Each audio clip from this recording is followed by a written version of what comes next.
조선 인조 말기 한양 성안에서 가장 청렴하기로 소문난 이 판서의 저택. 그곳에는 꽃처럼 고운 아씨 연하와 그녀를 그림자처럼 따르던 소년 돌쇠가 있었습니다. 신부는 달랐으나 두 아이는 오누이처럼 자랐죠. 하지만 운명은 질투가 많았습니다.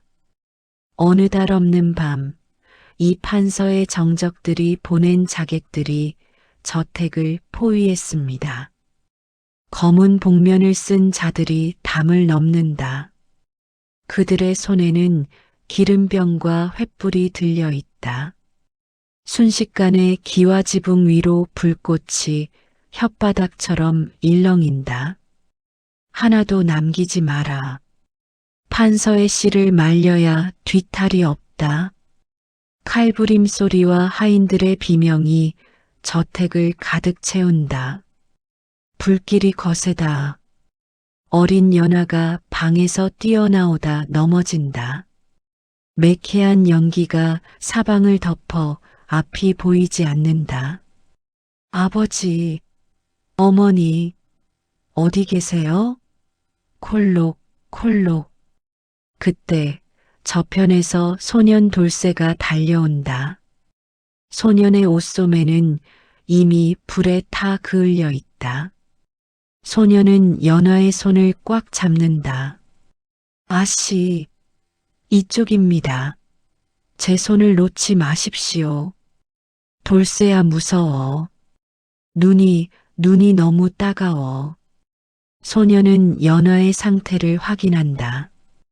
연하의 맑은 눈동자가 연기에 충혈되어 눈물을 쏟아내고 있다. 소년은 자신의 저고리를 벗어 물통에 적셔 연하의 입과 코를 막아준다. 탈출하려는 찰나 우지금 마이너스 하는 소리와 함께 불타는 대들보가 내려앉는다. 퇴로가 막혔다. 설상가상으로 자객 한 명이 이들을 발견하고 칼을 휘두르며 다가온다. 여기 숨어 있었구나, 쥐새끼들. 자객의 칼이 연하를 향해 내리꽂히려는 순간 소년 돌쇠가 연하를 밀쳐내고 맨몸으로 자객에게 달려든다. 아씨한테 손대지 마. 이게만도 못한 놈들아. 소년의 장작개비가 자객의 눈을 찌른다. 자객이 비명을 지르며 물러나고 소년은 연하를 등에 업는다. 하지만 그때 천장에서 타오르던 석가래가 소년의 목 위로 떨어진다. 뜨거운 불덩이가 소년의 목덜미와 목을 그대로 덮친다. 살이 타들어가는 지독한 냄새가 진동한다. 소년의 목소리가 단절된다. 소년은 고통에 몸부림치면서도 등을 구부려 연하가 다치지 않게 감싼다. 돌쇠야, 돌쇠야, 괜찮니? 대답해봐. 소년은 소리를 지르고 싶지만 목구멍에서 나오는 것은 피 섞인 쇳소리뿐이다. 소년은 이를 악물고 타오르는 석가래를 맨손으로 밀쳐내고 소년은 연하를 업고 미친 듯이 달린다. 소년은 연하를 등에 업은 채 산 중턱까지 올라와서야 멈춘다. 소년의 목은 시커멓게 타올라 형체를 알아보기 힘들 정도다. 연하가 소년의 등에서 내려온다. 그녀의 눈은 이미 초점을 잃어 허공을 헤매고 있다. 돌쇠야, 불은 다 꺼진 거니? 왜 아무 소리도 안 들려? 아버지는? 어머니는 오고 계셔? 소년은 대답하고 싶다. 하지만 바람 빠지는 소리만 나올 뿐이다. 소년은 자신의 목을 감싸쥐며 절망한다.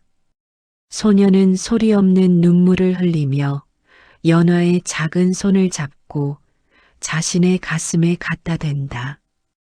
여기 내가 있다는 신호다. 이 판서의 가문은 멸문지화를 당했다. 살아남은 것은 눈먼 소녀와 목소리를 잃은 소년뿐이다. 연하는 개울가에 앉아 소년의 타버린 목을 만지작거린다. 그 상처가 얼마나 깊은지 손끝으로 느껴진다. 나 때문에 나를 구하려다 내 목소리가 미안해. 돌쇠야. 정말 미안해.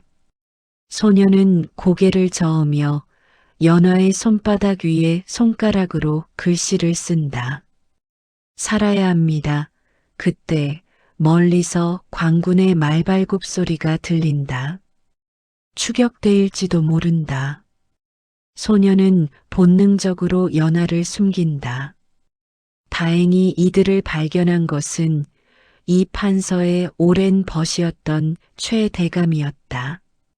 최 대감은 눈먼 연하를 보고 가엾게 여겨 자신의 양녀로 거두기로 한다.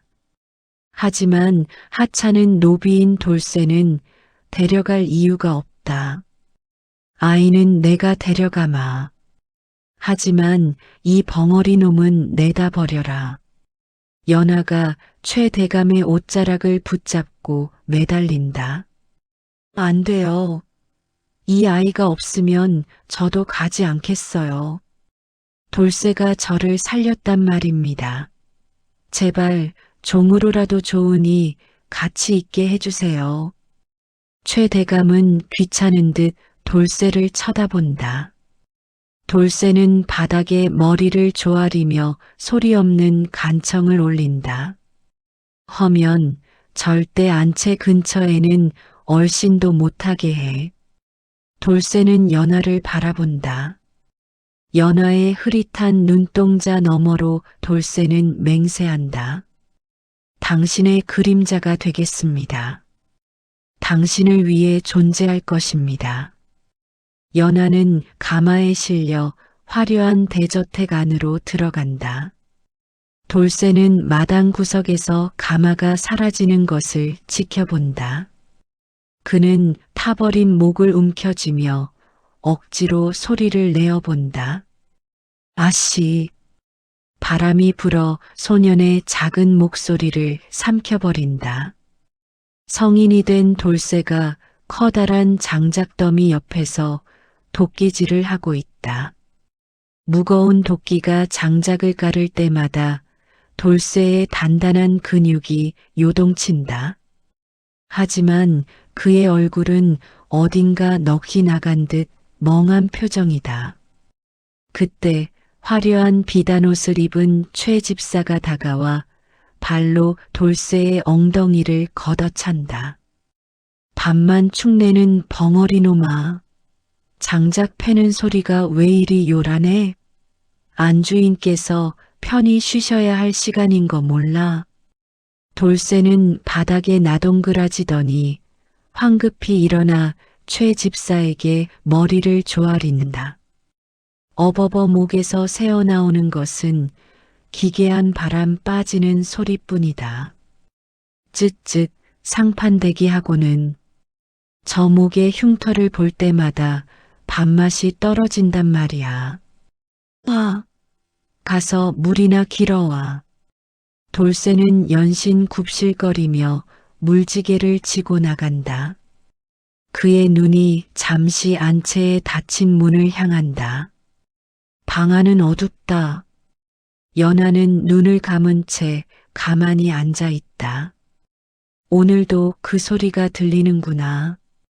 규칙적이고 묵직한 도끼질 소리. 그녀가 천천히 손을 뻗어 문을 연다.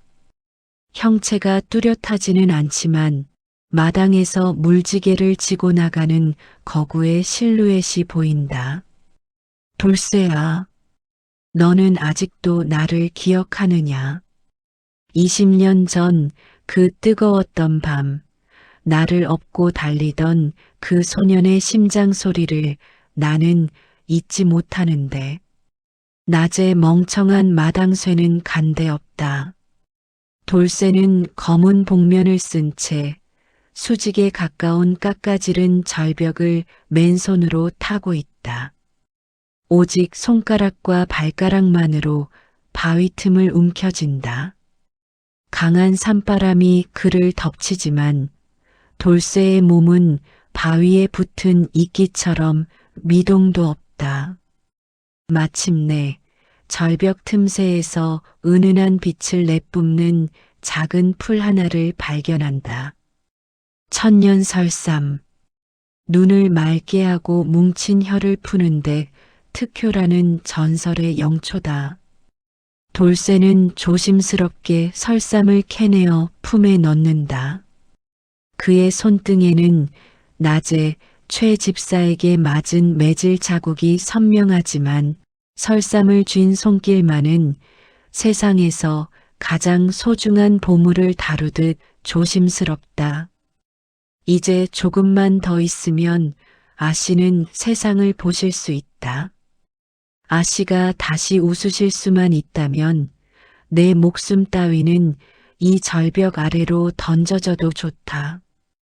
돌쇠가 소리 없이 탕약방으로 스며든다.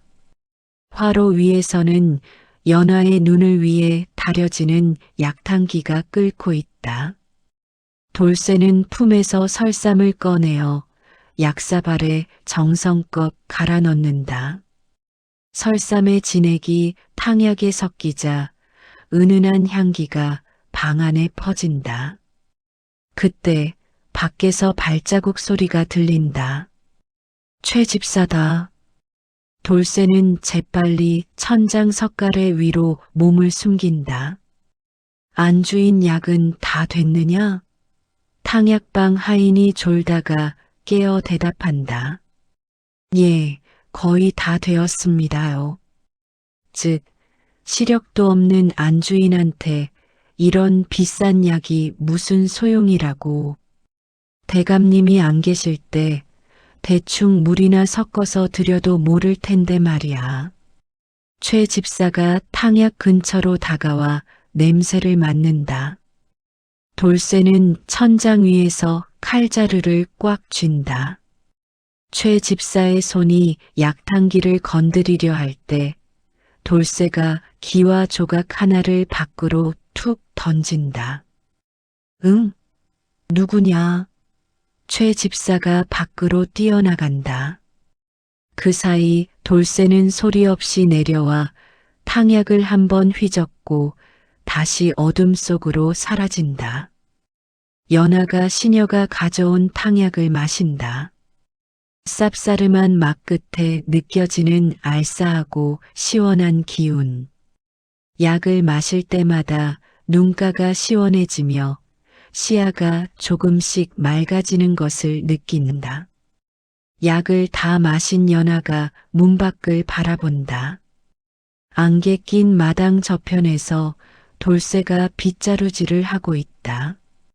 오늘따라 돌쇠의 형체가 어제보다 조금 더 선명하게 보인다. 굽은 등, 넓은 어깨, 그리고 목에 그 거대한 흉터까지. 연하는 신발도 신지 않은 채 툇마루 아래로 내려간다. 돌쇠야. 돌쇠가 빗질을 멈춘다. 하지만 돌아보지 않는다. 그는 어깨를 움츠리며 더 열심히 바닥을 쓰는 척한다. 돌쇠야, 나를 좀 보아라. 내 목소리가 들리지 않느냐? 연하가 돌쇠에게 다가간다. 돌쇠는 뒷걸음질을 친다. 그는 자신의 흉측한 얼굴과 비천한 신분이 아씨의 눈에 띄는 것이 두렵다. 왜 피하는 것이냐? 내가 매일 밤 산에 오르는 것을 내가 모를 줄 알았더냐? 이 약에서 나는 향기가 내 몸에서도 난다는 것을 내가 모를 줄 알았어? 돌쇠의 빗자루가 멈춘다. 그의 넓은 어깨가 미세하게 떨린다. 안 됩니다, 아씨. 아직은 안 됩니다. 당신의 눈이 완전히 맑아져서 이 집안의 추악한 음모까지 보실 수 있을 때까지 저는 짐승으로 남아야 합니다. 돌쇠는 결국 연화의 손길이 닿기 전 고개를 푹 숙인 채 마구간 쪽으로 도망치듯 달려간다. 연화는 그런 그의 뒷모습을 보며 눈물을 흘린다. 돌쇠가 낡은 장독대 하나를 옮긴다. 그 아래에는 흙에 물킨 보따리를 풀자 20년 전 아버지가 물려준 가문의 보검, 설원검이 그 자태를 드러낸다. 돌쇠가 칼날을 뽑는다. 치차갑고 예리한 금소금이 밤 공기를 가른다. 최 집사와 그 일당들이 아씨의 재산을 노리고 자객들을 불러 모으고 있다. 대감이 한양으로 떠나는 이번 보름날 그들은 움직일 것이다. 벙어리 머슴의 눈에는 한 마리 맹수의 살기가 피어오른다. 아씨의 눈을 멀게 한 자들 그들의 피로 아씨의 길을 닦으리라. 대문 앞이 분주하다. 최 대감이 한양 입거를 위해 가마에 오른다. 최 집사는 허리를 90도로 꺾으며 과장된 배웅을 한다. 안주인이 몸이 약하니 각별히 신경 쓰고 무슨 일이 있으면 즉시 정가를 보내거라. 가마가 멀어지자 그의 입가에 비열한 미소가 걸린다. 그 모습을 멀리서 물지개를 진 돌쇠가 무표정하게 지켜보고 있다. 최 집사와 검은 복면을 쓴 사내들이 모여 있다. 오늘 밤이다. 대감의 호위 무사들은 내 편으로 포섭했다. 안주인은 어찌할까요? 흔적도 남기지 마라. 화재로 인한 질식사로 위장할 것이다. 20년 전처럼 말이야. 알겠습니다. 그런데 저 마당의 벙어리 놈은 어쩝니까?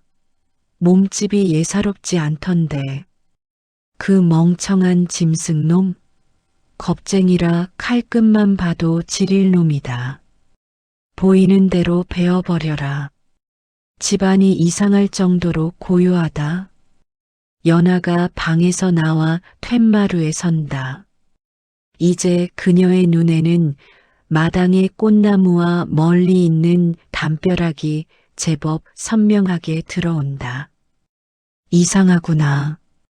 돌쇠는 어디 갔느냐? 오늘따라 빗소리조차 들리지 않는 것처럼 적막하군. 그때 마당 구석 어둠 속에서 돌쇠의 실루엣이 나타난다. 그는 연하와 시선을 맞추지 않은 채 손가락으로 서쪽 담벼락을 가리킨다. 피하라는 무언의 신호다. 돌쇠니, 내 얼굴이 조금씩 보이는구나. 그런데 왜 그런 눈으로 나를 보는 것이냐? 돌쇠는 대답 대신 어둠 속으로 몸을 날려 사라진다. 연하는 그의 움직임이 평소의 둔한 머슴의 것이 아님을 직감하고 얼어붙는다. 돌쇠는 설원검을 정비하고 있다. 그는 품에서 낡은 비단 손수건을 꺼낸다. 20년 전 연하가 흘렸던 이제는 바래버린 손수건이다. 돌쇠는 왼쪽 팔뚝에 단단히 묶는다. 짐승의 시간은 끝났다.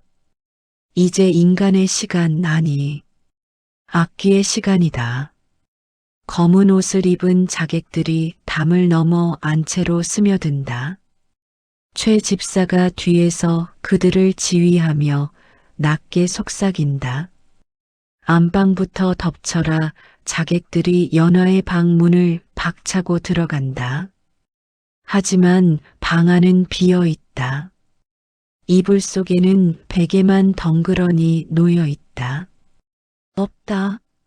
어디로 간 거지? 당황하지 마라.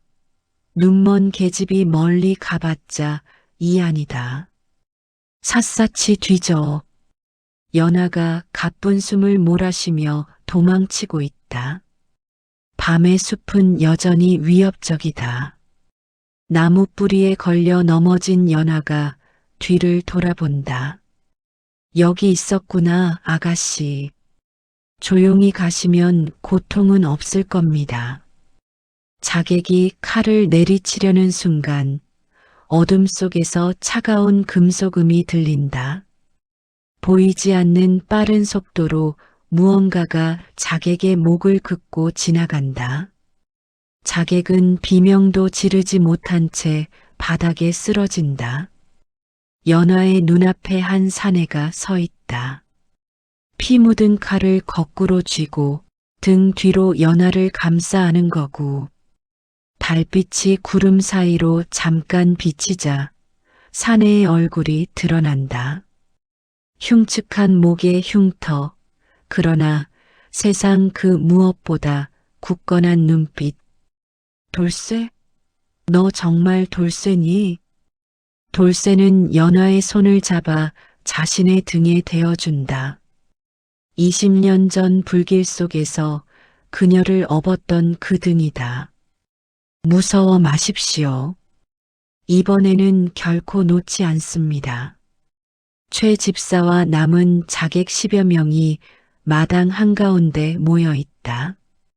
그들 앞에 돌쇠가 연하를 뒤에 세우고 천천히 걸어 나온다. 뭐야? 저 벙어리 놈이 지금 칼을 들고 있는 거냐? 아, 저놈의 사지를 잘라 개먹이로 줘버려. 자객들이 함성을 지르며 돌쇠에게 달려든다. 돌쇠가 자세를 잡는다. 검을 낮게 깔고 몸을 낮춘다. 돌쇠의 신형이 안개처럼 흩어지더니 자객들의 무리 속으로 파고든다. 찰나의 순간 자객 3명의 가슴에서 피가 솟구친다. 연하는 떨리는 눈으로 그 뒷모습을 본다. 자신을 지키기 위해 인간이기를 포기한 듯한 돌쇠의 처절한 건물을, 달빛조차 숨을 죽인 마당, 돌쇠의 서렁검이 호선을 그리며 허공을 가른다. 자객 3명이 동시에 달려들지만 돌쇠는 단 한 치의 물러섬도 없다. 돌쇠의 검이 자객의 어깨를 스치자마자 피가 분수처럼 솟구친다. 돌쇠는 감정이 거세된 기계처럼 다음 상대를 향해 몸을 날린다. 뭐야? 저놈 벙어리가 아니었어? 아니, 저런 귀신 같은 솜씨를 어디서. 연하는 안채 기둥을 붙잡고 그 광경을 본다. 달빛을 등지고 선 그는 20년 전 불길 속에서 보았던 그 소년의 분노가 완성된 모습이다. 귀면이 자세를 낮추며 돌쇠의 검을 유심히 살핀다. 서렁검 설마 너 20년 전 사라진 이 판서의 호위무사 조선제일검 철검과 어떤 관계냐? 귀면이 신호를 보내자 자객들이 돌쇠가 아닌 뒤편의 연하를 향해 달려든다. 돌쇠는 방어를 버리고 자객들을 향해 등을 보인 채 연하에게 몸을 날린다. 자객의 칼날이 돌쇠의 등줄기를 깊게 긋는다. 하지만 돌쇠는 고통을 느끼지 못하는 듯 그의 어깨, 허벅지, 등에서 피가 줄줄 흘러내린다. 하지만 그는 연하의 앞에서 한 발자국도 움직이지 않는다. 돌쇠야, 안 돼. 제발 그만해. 나 때문에 죽지 마. 돌쇠가 처음으로 연하를 돌아본다. 피 섞인 땀이 눈가로 흐르지만 그는 살며시 미소 짓는다. 괜찮다는 말 대신 그는 칼자루를 쥔 손에 힘을 준다. 아씨, 이제야 제 얼굴을 보시는군요. 조금만 더 견디십시오. 귀면이 이 틈을 놓치지 않고 돌쇠의 가슴을 향해 검을 찔러 넣는다. 돌쇠는 피하지 않는다. 오히려 검을 몸으로 받아내며 귀면에게 다가간다. 귀면의 검이 돌쇠의 왼쪽 가슴을 관통한다.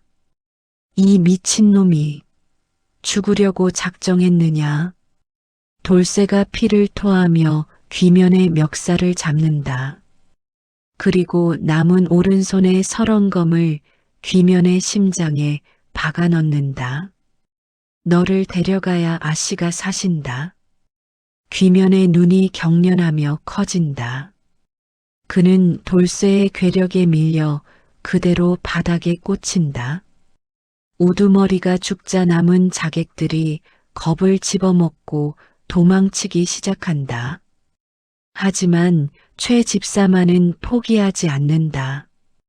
그는 구석에 떨어진 단도를 집어들고 비틀거리는 연화의 목에 들이댄다. 다 죽여버릴 거야. 나만 가질 수 없다면 아무도 못 가져. 이 벙어리 새끼야, 칼 버려. 안 그러면 이 계집의 목을 따버리겠다. 돌쇠는 가슴에 박힌 귀면의 칼을 움켜쥔다. 돌쇠는 비틀거리면서도 최 집사를 향해 한 걸음씩 다가간다. 오지 마. 오지 말라고. 너 사람 맞아? 그 몸으로 어떻게 움직이는 거야? 돌쇠의 눈에는 이제 이 세상의 것이 아닌 듯한 앙광이 서려 있다. 최 집사가 겁에 질려 단도를 든 손을 부들부들 떨 때 돌쇠가 손에 쥐고 있던 칼을 던진다. 칼이 최 집사의 어깨를 관통해 뒤편 기둥에 박힌다. 최 집사가 비명을 지르며 나자빠진다. 연하가 자유로워진 순간 돌쇠는 마지막 힘을 다해 최 집사에게 다가가 그의 목덜미를 움켜쥔다. 그리고 최 집사를 마당 구석으로 거칠게 팽개친다. 최 집사는 머리를 돌계단에 찌우며 그대로 절명한다. 모든 소동이 끝났다. 동이 트기 전에 차가운 새벽 공기가 마당을 감싼다. 돌쇠가 무릎을 꿇는다. 아니, 쓰러지듯 주저앉는다. 설원검을 지팡이 삼아 간신히 몸을 지탱하고 있지만 그의 몸에서 흘러나온 피가 마당에 작은 못을 이룬다. 돌쇠야, 정신 차려봐. 제발 나를 봐줘. 이제 다 보여. 내 얼굴도 내 상처도 다 보인단 말이야. 연하가 자신의 치마를 찢어 돌쇠의 가슴 상처를 막으려 하지만 피는 멈추지 않는다. 돌쇠의 눈동자가 서서히 풀리기 시작한다. 아씨, 울지 마십시오. 당신의 맑은 눈에 이런 피칠갑된 마당은 어울리지 않습니다. 돌쇠가 떨리는 손을 들어 연하의 뺨에 닿으려 한다. 하지만 피 묻은 손이 아씨의 고운 얼굴을 더럽힐까봐 그는 허공에서 손을 멈춘다. 연하가 그 투박하고 상처투성이인 손을 잡아 자신의 얼굴에 갖다 댄다. 연하, 괜찮아. 더러워도 괜찮아. 내가 나를 살렸어. 20년 전에도 오늘도 내가 나를 지켰어. 돌쇠의 입술이 미세하게 떨린다. 20년 동안 굳게 닫혀 있던 그의 성대가 기적처럼 짧은 진동을 만들어낸다.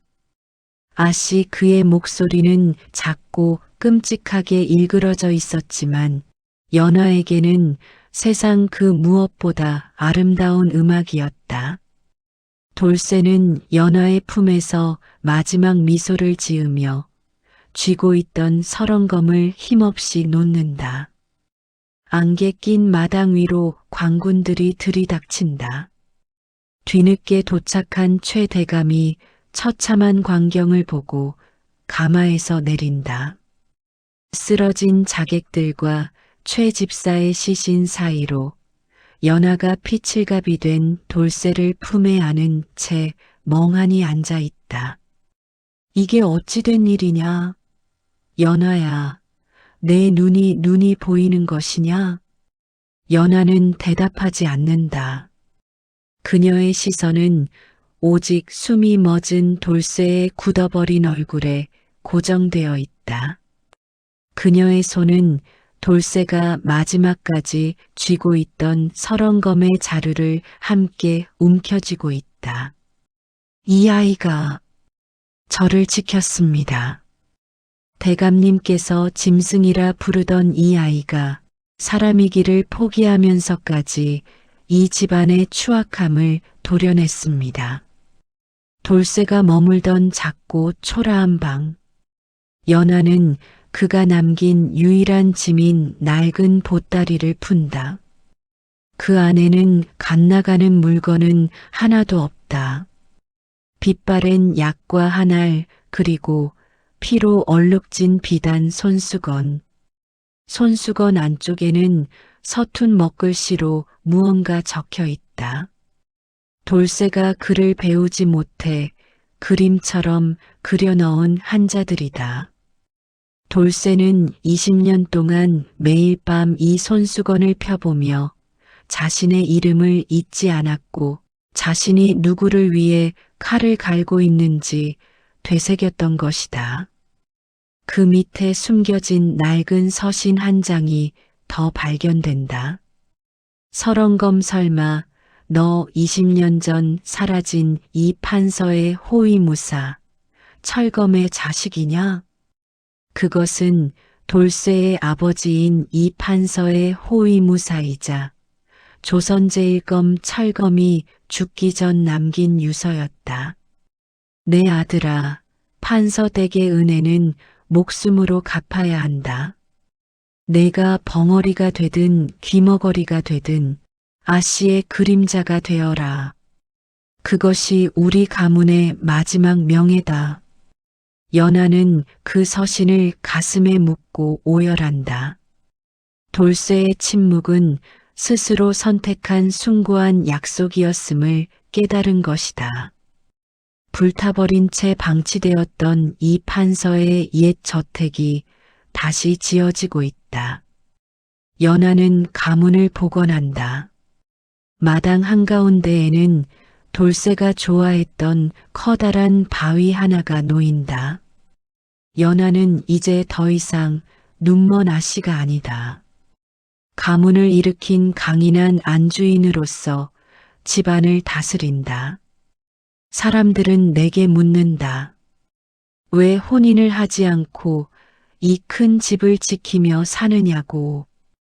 나는 대답한다. 내 곁에는 이미 세상에서 가장 강하고 충직한 정인이 머물고 있다고. 세월은 강물처럼 흘러 40년이 지났다. 백발이 된 연하가 지팡이를 짚고 산기슭의 묘지를 찾는다. 그곳은 돌쇠가 연하를 업고 처음으로 숨어들었던 그 언덕이다.